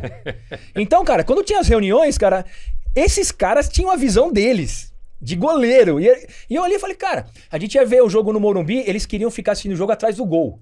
Eu queria ficar no meio. Claro. E daí tinha essa coisa. E em cima disso, voltando para fazer esse link com 2010 já... Em 2010 vocês no Santos. Eu no Santos como executivo, o Edinho já, da comissão técnica. Pós-carreira. Pós-carreira, Claro. aquele time do Neymar, do Sim, Ganso, time do Neymar, tudo e tal. Teve um convite do pai do Edinho, do Pelé, pra gente fazer um churrasco na casa do Pelé. Daí, primeira coisa, quando eu recebi o convite lá, a comissão técnica toda, não sei se você vai lembrar. Quando chegou, né? Na chegada da comissão. Você vai lembrar, eu vou contando isso, você vai lembrar. E daí vai todo mundo na casa do Pelé. A minha esposa, né, foi meu enteado, que era pequenininho. As filhas do Edinho eram pequenininhas também. Sim. E daí, pô, primeira coisa, eu falei, cara, eu vou chegar na casa do Pelé, eu não sei se eu vou de smoking, se eu vou de chinelo, se eu vou de... Daí chegamos lá no Guarujá, na casa do teu pai lá, abre a porta, o Pelé, com um shortzinho, assim, um chinelo havaiano e um pano de prato no ombro. Eu olho aqui e falo, cara, é o Pelé, velho. Abrindo a porta com o pano de prato fazendo churrasco. Daí tudo bem, legal. E daí a gente sacaneando, né? Tudo. Fala, pô, Pelé, cara, a picanha tá sem sal, velho. Pô, você fazia gol pra caramba, mas você não... Sabe, aquele negócio... Não, e ele é anfitrião. Ele quer receber, ele quer cuidar, quer fazer tudo, ele quer servir todo mundo. Então, só que aí... Demais. Um time, né? Os caras tudo sarrista. Daí a gente tirando o sarro. Aí ele nem gostava, né? E ele entrava na pilha, né? Daí brincando... E daí tudo bem, pra resumir, a gente ficou lá, jantou e tal. Daí um momento, na casa dele tinha um cinema lá, uma televisão zona grandona. Vai o meu enteado, que tinha uns 6, 7 anos, as filhas do Edinho, né? Em 2010 devia ter um pouquinho mais que isso, eu não sei. 7, 8 anos. E eles vão assistir um filme. Tá lá, vai assistir um filme. Daí o Pelé fez pipoca pra ele e tal, beleza. Daí passa aquela sacanagem, brincamos e tal. Daí estamos voltando pra Santos. Né? Voltando pra Santos, a minha mulher de um lado, eu dirigindo e o meu enteado, o João, no banco de trás. Daí quando a gente tá andando assim, pra chegar na balsa, tem um outdoor gigante de vende-se, não era Vitacom. Isso eu certeza, não era Vitacom. Não era ainda mas Vitacom. tinha um empreendimento e tal. E o Pelé, a foto do Pelé, anunciando aquele evento e tal. O meu enteado, que era um molequinho, falou assim, nossa... Olha, aquele tio que fez pipoca pra mim, tá aparecendo ali. É demais. E entra esse lado do humano, né? Sim, Pro claro. meu enteado, cara, era o tio que fez a pipoca. Tio da pipoca. Não era o Pelé. Sim. Daí hoje ele tá com 22 anos, eu falo, cara... Você foi na casa do Pelé, velho. Você falou que era o tio da pipoca. Você não sabia que era o Pelé. Você não tirou uma foto. E a gente não tem uma foto disso. Não tem... Como que a gente era muito extinto, cara. Que era um negócio... O que eu trouxe, a reflexão que eu trouxe no início, né? A gente vivia muito mais a vida em função da experiência. Não de captar a experiência e mostrar pra todo mundo. E daí eu vejo isso, cara, que... Essa coisa que o Edinho falou de estar ali, eu vivi junto com você, a gente vivia junto ali, dessa aprovação do Pelé. A primeira vez que eu vi o Pelé foi no escritório do seu Juan Figuer, quando eu tava no São Paulo ainda, tudo, e eu fiquei paralisado. Mas eu falo essa parte de que é humano. É o cara. É o mesmo carinho e admiração que eu tinha pelo Jamelão. Exatamente, que era um pai pra mim. E foi tanto pai pra mim, quanto foi pro nosso grupo todo ali. Você pode ter certeza. Eu não vi o Pelé jogar, obviamente. Sou da mesma geração de vocês, um pouquinho mais novo que vocês. Roberto Carmona, Oswaldo Maciel, Henrique Guilherme, jornalistas que quando eu comecei a carreira já eram consagrados. Quando eles falam do Pelé, pô, é diferente. Muda o semblante. Muda o semblante. Né, porque tem a admiração pelo atleta, que isso aí qualquer um. mas tem admiração pelo ser humano, pela maneira como o Pelé... O Carmona falava do Pelé, ele se derretia. Porque entrevistava o Pelé como se fosse qualquer outro jogador. Aí eu fico imaginando, Jamel, o Edinho, que conviveu com o Pelé, e todo mundo que conviveu com o Pelé falava da simplicidade do Pelé, vem dos jogadores de hoje. Alguns muito bons, outros nem tanto, mas a maneira como às vezes eles tratam o jornalista ou o fã, né? E aí o cara que conviveu com o Pelé, que entrevistou o Pelé, vê tudo isso, é impossível não comparar, Edinho. É muito difícil, muito difícil. Eu lamento. E não é só o Pelé e os jogadores jovens hoje, é uma coisa, como eu falo, você falou agora da minha filha, né? Eu sou pai, então é uma coisa da humanidade hoje. Realmente a gente está... Né? Enfim, precisa dar uma atenção para isso, mas eu não canso de agradecer por toda a experiência que a gente teve. Claro, eu acho que né? à medida que a vida vai passando, né? A gente vai refletindo nas nossas experiências e percebendo o quão rico que isso foi e o quão importante, né, isso foi na nossa vida, né, e é isso, um privilégio. Eu lamento essas críticas que eu faço, essas reflexões que eu trago, me deixam triste, né, não é recriminando, é só refletindo, percebendo para talvez poder fazer uma diferença. Com as minhas filhas foi uma batalha, mas elas não tocavam em celular antes dos 13, 14 anos. Difícil então, hoje tem tanta informação que mostra, né, a importância disso, de preservar, principalmente essa fase, né, do jovem, do cérebro dos jovens. Então são coisas que eu sempre me dediquei, sabe? E finalmente, né, você falou dessa simplicidade do meu pai, e assim, isso... Além de tudo, acima de tudo, a responsabilidade que isso me atribui. Eu, minhas irmãs, todo mundo da minha família, né? Pelo fato de a gente ser da família dele, então a responsabilidade que a gente tem com isso, de preservar isso através do meu comportamento. Então muitas pessoas, né? Eu sou muito grato também, eu recebo muito carinho pelas pessoas e reconhecimento, e eu agradeço, mas... Fatalmente, isso é, acima de tudo, um dever que eu tenho em função do exemplo que eu tive do meu pai. E olha que eu falo isso como ser humano, porque como pai ele deixou muito a desejar. Mas a vida me permitiu entender isso, compreender, né, essa questão e perceber a grandeza dele, né, a importância dele no mundo todo, no Brasil, no futebol, enfim, de quantas formas ele impactou a vida da gente. E, como eu disse, o tamanho da responsabilidade que isso me atribui, mas que eu assumo com muito orgulho, né? Mas é isso, então... Não é só futebol que fez ele grande, né? Sem dúvida. Agora, com todo o respeito, Jamel, ele era jogador de futebol, com toda essa reflexão bonita que o Edinho fez, mas você é um juvenil de não levar uma máquina fotográfica para tirar foto com o Pelé. Eu acho que alguém deve casa ter do tirado. Pelé, pô. Eu acho que o Denis, lembra do Denis, o nosso auxiliar, Denis Ivamura, que era o auxiliar do Dorival? O japonês. Eu acho que ele tirou algumas fotos, ou o Marcelo Martelotti, até a gente quando se encontra, fala, cara, não é possível que ninguém tirou uma foto daquilo. Mas não tinha os aparelhos, não era tinha nada, não era tão comum. Mas, cara, foi demais. E essa aí eu sei, até hoje eu falo, pô, o tio da pipoca, cara. Era o tio da pipoca. Você quer dar presente já? Ou... Vamos dar um presente ou vamos mudar? Você que sabe. Não, então quer deixar pra depois? Pode deixar. Não, é um presente pro Edinho, deixa mais. Tá bom. É o presente, pô. Não, calma, Edinho, calma. Tem vários, calma aí. Tá. Mas vamos passar agora, né? Vamos voltar pra essa camisa aqui, Edinho. Tá, 2000, então, depois de 2010. jogar, eu iniciei uma trajetória como treinador, fui 8 anos, né, integrante da comissão permanente, e nessa trajetória o Jamel, que tinha iniciado a sua trajetória como dirigente, né, apareceu lá e daí esse time, né, que é essa camisa e essa faixa aí, né, de campeão aí que tá atrás de você, né, aqui, de 2010. Tem Libertadores, tem Copa do Brasil, né? Copa do Brasil. E eu queria, para depois seguir, né, o pós isso daí. Conta a tua visão, né, daquele time de 2010, do Dorival, do Neymar, do Ganso, do Arouca, de toda aquela turma toda que a gente teve lá, que foi demais. Porque eu tinha uma visão diferente, né, cara? Eu tava ali junto, mas eu era meio que o cara que que tinha que fazer a coisa funcionar. Claro, tinha uma função que ter ali. a diretoria com os jogadores com a comissão, a torcida com a imprensa. Eu tinha que estar ali naquele burburinho e tal. E você tava no dia a dia ali, né, cara? Você tava dando treino pros caras. Eu lembro que muitas vezes o time viajava, você dava treino pro pessoal que não ficava, né? Que não era convocado e permanente tal. ali, dentro do... Eu trabalhei com vários treinadores, cada treinador tinha um processo, eu precisava me adaptar naturalmente, mas com o Dorival, que é um irmão, um pai, e me deu muita liberdade, então eu atuava bastante, sim. Então, e como que você viu aquele time de 2010 e depois como que você usou toda a tua experiência como jogador e depois como o auxiliar para virar o Edinho treinador? O que englobou tudo isso aí? Aquele time era um baita time, né, cara? Era um time que era uma máquina. Não tem muito segredo, né, cara? O time contou com a subida do Ney e do Ganso, né? Que eram jovens absurdamente talentosos. Tinha ali,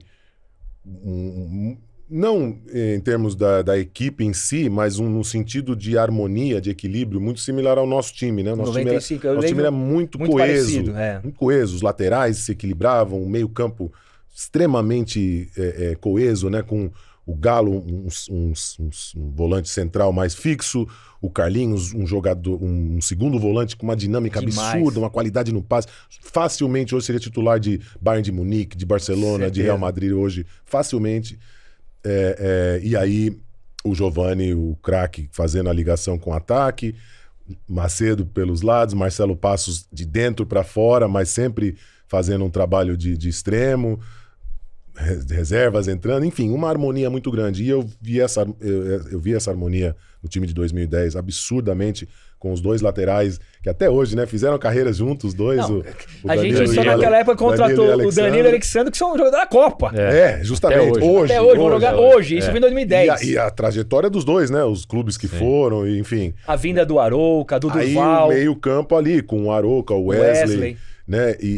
O Bachola, né? O Madson. Sim, o Madson era uma opção, né? Muitas vezes, mas ali o Arouca, o Wesley e o Ganso, né? O Arouca, um motor, né? Um cavalo ali, apesar de ser pequeno, mas cobria ali o espaço. O Marquinhos, que ajudou muito, o Meia, que entrava ali como uma liderança daquela molecada. Absurdo, muita liga. Inclusive com esses jogadores que você fala que muitas vezes eram opções, mas dentro de uma modernidade já, a equipe se transformando de jogo a jogo e por necessidade, eventualmente.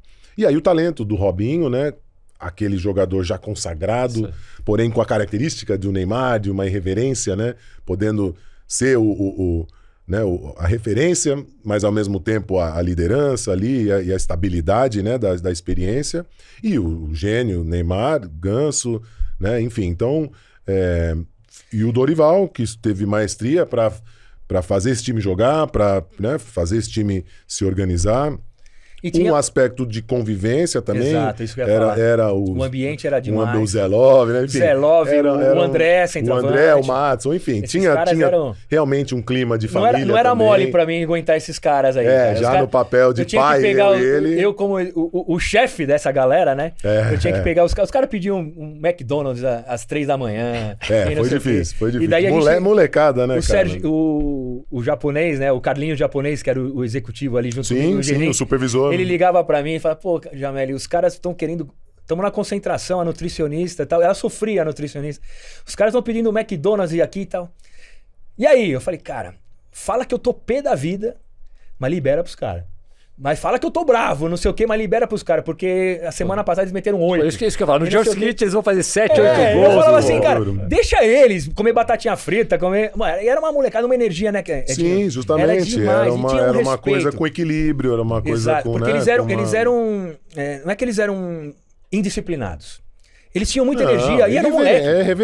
Era irreverente. Daí os caras... Veja bem... Tem uma regra. Não, e outra, né? Se traça uma série de desdobramentos, né, em termos da trajetória, né, do Neymar, principalmente, em termos de comportamento, que pode, que não pode, mas limitações, coisas que a história do futebol hoje demonstra, né?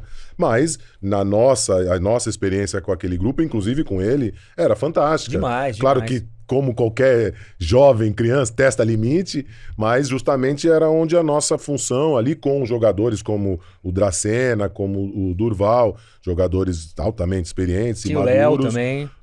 O Léo tava ainda nesse time. O Léozinho, com certeza. Então tinha um equilíbrio e uma base para conter esses meninos. Jogadores vencedores também que tinham uma ascensão, né? Justamente quando se perde isso, que aí acaba, né? O legal desse time, Tomás, era que a comissão também era muito entrosada, né? Sim. Porque às vezes a gente poupava o Dorival, né, de alguma coisa. O jogador, sei lá, foi treinar de brinco. Não era o Dorival que chegava. Eu chegava pro Edinho e falava, Edinho, eu sei que tem mais a aproximar daquele cara. Dá um toque na boa. Fala, meu irmão, vem cá, como jogador aqui, vem cá. Porque ele tinha esse approach, que ele tava no campo. Então a gente tinha esse jogo. Entre eu e o Jamel era curioso, né? Ele, na função dele, ainda tinha muito do atleta, né? Do campo, né? E eu, na minha função, também. Então, muitas vezes tinha reunião de só os atletas. Sem comissão, sem direção, mas o Edinho pode participar. Porque eu era sabe, uma coisa que eu também me orgulho muito, e é muito raro, muito raro no futebol, você ter essa confiança, né? E essa convivência meio que dupla, né? Então eu era integrante da comissão técnica, mas convivia na intimidade do núcleo dos atletas. E isso é raro, porque é difícil preservar, né, a lealdade e a transparência dos dois lados. Não, os jogadores confiavam uma muito hora em você, outra, né, surge um momento ali delicado. E eu consegui administrar isso muito bem, com muita franqueza, como todos me conhecem. Claro, dentro do meu clube ali eu tinha, né, um ambiente extremamente fértil ou propício para que eu pudesse fazer isso, né? Muito respeito também da instituição. E é uma das coisas, até vou fugir um pouco de tudo aqui, mas uma das coisas que eu percebo em relação a muitos dos problemas que a gente vê no futebol hoje é justamente essa a fragilização das instituições, né? Então hoje a força não vem da instituição, vem de um indivíduo, de outro, mas isso não... é difícil, como que eu posso falar? Um treinador hoje, a instabilidade da função do treinador hoje, né? Toda hora troca, treinador manda embora. Claro. Porque estoura na mão dele, porque a instituição não tem força para sustentar, porque o processo é extremamente comprometido. Então não sei o que veio primeiro, se é a galinha ou o ovo, mas a instituição, ela não tem mais né, força hoje. As instituições, né? Os clubes. Então eles são prostituídos. Desculpa até a palavra forte, mas na verdade é isso. Então, quando tem um embate, às vezes a instituição perde para um menino de base, aspectos de extracampo que a gente fala. Pelo contexto, né, que ele tá ali. Porque o clube não tem mais força. O jogador tá mais forte, muito mais Todo forte, mundo o empresário tá mais forte. Todo mundo sabe que não vai ter no respaldo, que é só esperar mudar a diretoria, mudar o treinador, mudar o ciclo, mudar... Então a instituição em si, ela não tem mais importância. Até a nossa seleção. Sim. Né? Você vê aspectos disso aflorando todos os dias, né? Então é muito difícil, e coisa que nessa experiência nossa ainda existia. O jogador mais veterano. Então o que continha é a história, a convivência desses grandes ídolos no nosso dia a dia, mas a nossa transição também de atleta para essas funções extracampo também foi muito importante, eu considero. A gente deu um respaldo muito grande pro Dorival. Surgiram problemas ali. Muitos, né? Então é isso. Então é muito orgulho também dessa experiência, e a tristeza de que isso não se tornou laboratório. Hoje a gente não... Né? O futebol hoje não tá cada vez menos assim, tem cada vez menos isso. Alguns aspectos são extremamente profissionais, mas fundamentalmente quem cuida do jogo, quem cuida do esporte. Cuida do negócio, tudo bem. Muito dinheiro, mas quem cuida do jogo, quem cuida do... Sabe? Daquilo lá que é a essência de tudo.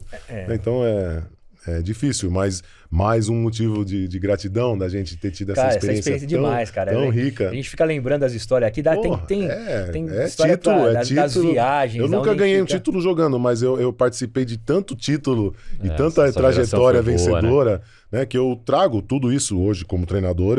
Eu tenho isso na minha bagagem, sabe? Eu não foi necessário eu ganhar para poder trazer, além do meu legado, além da minha herança, né? Que eu, desde criança também, troco ideia, convivo com meu tio Lima, que é o Coringa da Vila, Sim. e bicampeão mundial, né? Meu pai, meu avô, todos foram jogadores, meus tios.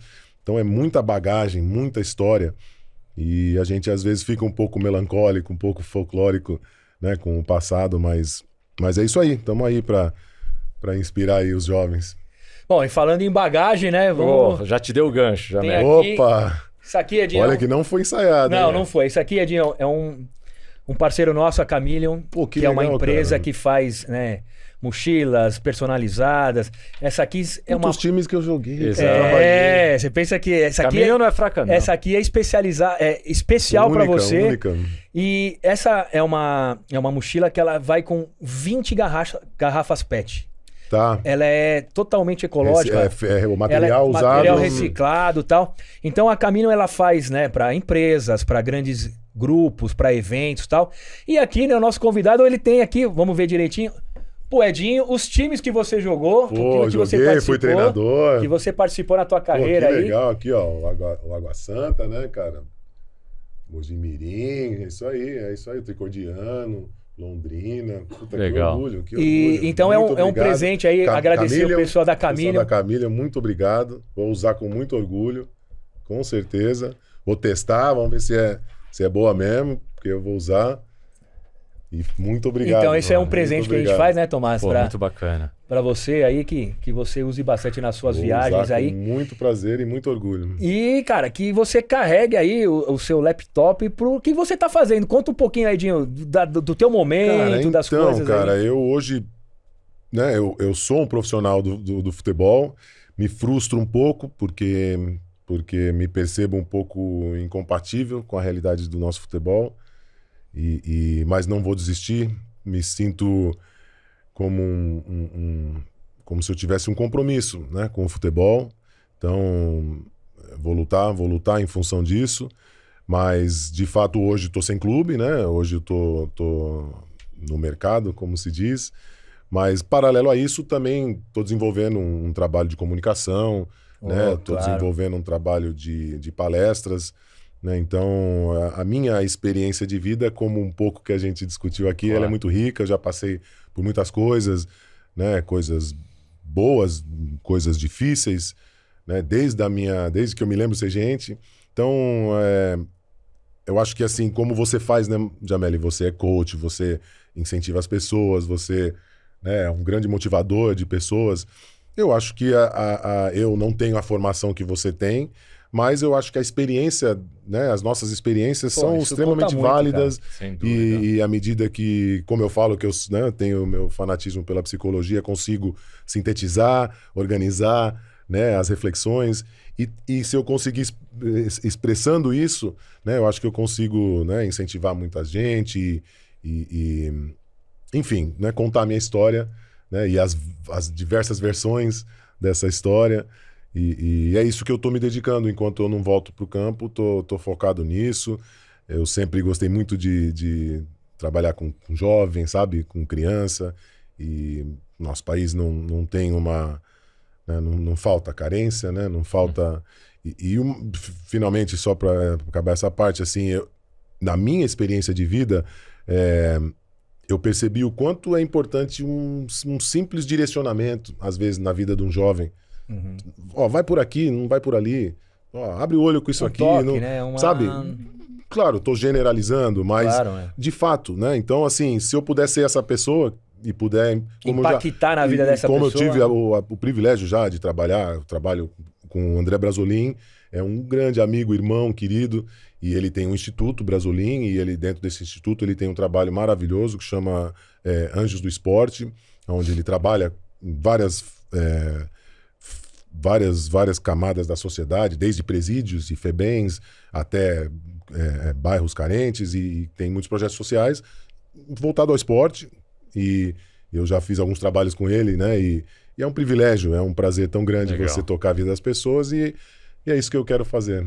Pô, sensacional, Só cada antes vez de mais você sucesso. fazer a pergunta, eu vou mais um presente, né? Falar que beleza. da Ecobeer, né? A Ecobeer também, que é parceira nossa aqui, Edinho. A gente tem um um kit para você que a gente vai te entregar aí, né, Chegando, da Ecobeer. Tá Opa. chegando aqui o Tomás. Vou Que é o fazer pessoal. alguns amigos muito felizes. Não sofro desse mal, mas tem uma aguinha gostosa aqui. Não, tem né? água com gás Aquíssima, água sem gás, tem a cerveja Guinness, que é uma cerveja com baixa caloria. Já Estão posso te convidar então em Ó, casa lá. baixa já vou caloria, botar pra gelar. Vou já levar na minha mala. Já vai levar nova na aqui. malinha, então também, né, um presente da Ecobeer, o Muito pessoal, obrigado. a cervejaria aí, Muito o Bruno, obrigado. o pessoal todo que acompanha, participa com a gente aqui. Muito bom. Que tem o chopp, tem o chopp de vinho, tem Opa. o energético e tudo mais. Então, mais um presente aí pra Show você de levar bola. pra casa, Vai ser Edinho. bom conhecer. Pô, é isso aí. Com a Ecobeer, com a Vitacom, a gente tá quase finalizando, mas não vai escapar de falar sobre os goleiros da seleção brasileira. Um Opa. especialista aqui da posição, vou ter que perguntar pro Edinho. Mas antes, olha só, minha gente, o bairro do Jardim segue em movimento e a Vitacom está no centro dessa transformação. Com diversos projetos na região e um histórico consistente de sucesso de vendas, a Vitacom reforça sua presença onde a cidade pulsa, evolui e se valoriza. A Vitacom é como aquele clássico camisa 10 nesse processo, está sempre atenta a todos os movimentos do jogo, é protagonista, toca a bola fácil para você, desenvolvendo os melhores empreendimentos e negócios para você lá na frente, marcar um golaço. Com um projeto totalmente alinhado à tendência de bem-estar e cuidados, a Vitacom conecta investimento à demanda real. E é nesse contexto que nasce o Vitacom Jardins, numa das localizações mais charmosas de São Paulo. Olha só o cruzamento, a esquina Rua Augusta com Oscar Freire. Rua Augusta com Oscar Freire, um endereço onde a dinâmica da cidade se traduz em ocupação, liquidez e performance. Mais do que localização é estratégia. Mais do que tendência, é demanda garantida. Uma jogada de craque. É o Vitacom Jardins, mais um golaço da Vitacom. Quer saber mais sobre o Vitacom Jardins? Tem aqui o QR Code, você pode clicar aqui, colocar a sua câmera, se aproximar a câmera do QR Code. Fale com um dos nossos executivos, a Vitacom está sempre à sua disposição para você fazer um grande negócio, um grande investimento com segurança. Vitacom, valorize com a cidade. Edinho, você gostou da da convocação dos 3 goleiros, do Ancelotti, Alisson, Ederson e o Everton? Cara, o Alisson e o Ederson são consagrados, eu considero sim jogadores ideais, né, para uma Copa do Mundo, um torneio, são jogadores experientes, maduros já, né. O Everson, eu acho que é bom goleiro também, né, obviamente, né, ele tá atuando no Brasil, né, não sei se... Tá lá no Grêmio, né? não sei se teve um aspecto ali patriótico ali, de levar um goleiro que atua no Brasil. É bom nível... Enfim, acho que estamos bem servidos. Tem algum que você gostaria que estivesse lá e que não tá? Olha, sinceramente, nós temos muitos bons goleiros, né? Eu acho que até sobra, de fato.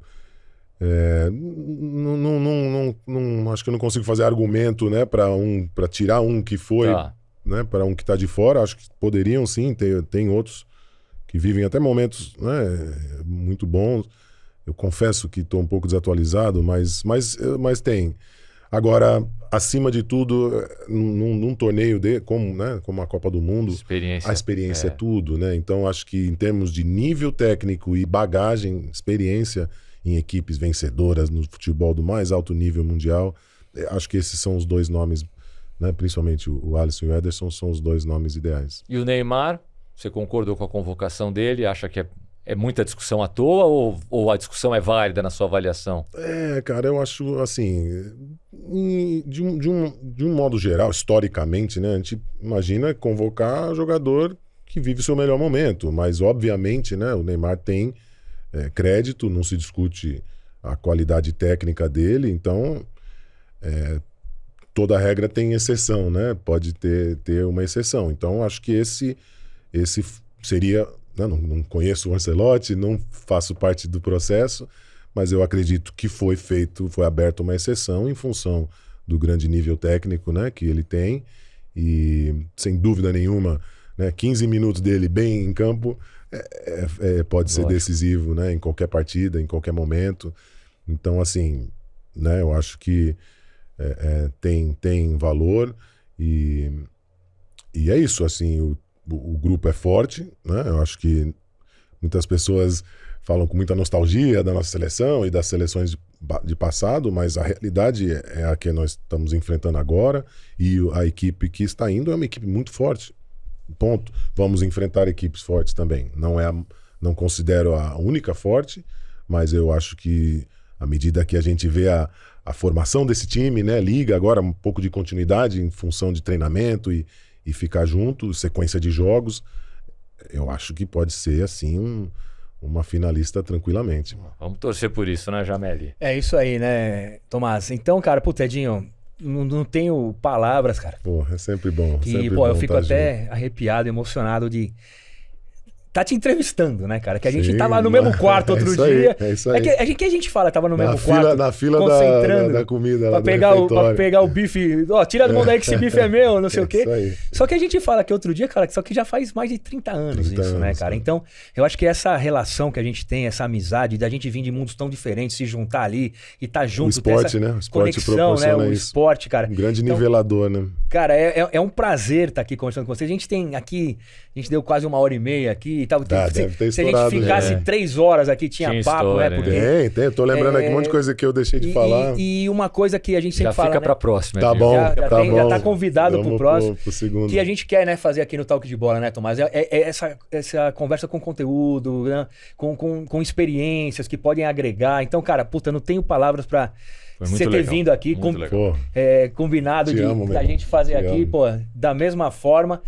E eu não tenho mais nada, cara, porque senão eu vou Não. começar a chorar aqui, daí não vai dar, e daí Foi muito legal. você acaba aí, ó. Foi muito bacana. nosso programa, Eu acho que a cara. gente tem feito episódios muito legais. Esse, por ser o Edinho, né? Por trazer esse legado, como ele falou, é o filho do rei. É o que eu falei aqui. O Edinho tem a história dele, como qualquer outro ex-jogador de futebol, trabalhando ainda no futebol.